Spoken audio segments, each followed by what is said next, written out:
en ce jour?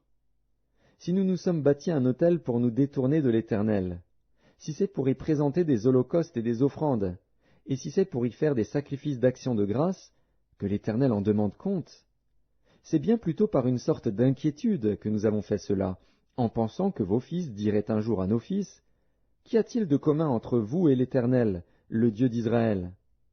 L'Éternel a mis le Jourdain pour limite entre nous et vous, fils de Ruben et fils de Gad. Vous n'avez point de part à l'Éternel. Et vos fils seraient ainsi cause que nos fils cesseraient de craindre l'Éternel.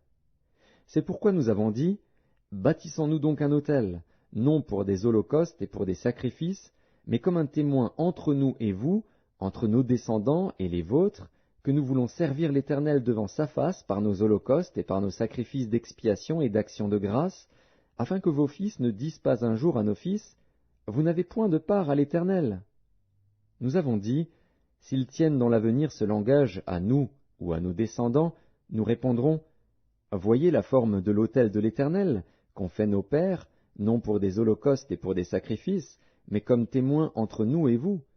Loin de nous la pensée de nous révolter contre l'Éternel et de nous détourner aujourd'hui de l'Éternel, en bâtissant un autel pour des holocaustes, pour des offrandes et pour des sacrifices, outre l'autel de l'Éternel, notre Dieu, qui est devant sa demeure. » Lorsque le sacrificateur fut né, et les princes de l'assemblée, les chefs des milliers d'Israël, qui étaient avec lui, eurent entendu les paroles que prononcèrent les fils de Ruben, les fils de Gad et les fils de Manassé, ils furent satisfaits.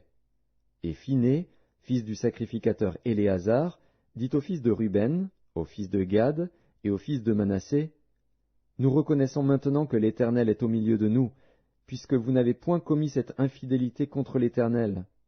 Vous avez ainsi délivré les enfants d'Israël de la main de l'Éternel. » Phiné, fils du sacrificateur Éléazar, et les princes, quittèrent les fils de Ruben et les fils de Gad, et revinrent du pays de Galaad dans le pays de Canaan, auprès des enfants d'Israël, auxquels ils firent un rapport.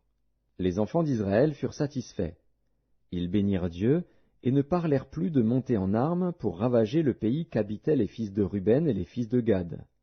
Les fils de Ruben et les fils de Gad appelèrent l'autel Ed, car, dirent-ils, il est témoin entre nous que l'Éternel est Dieu. Josué, chapitre 23.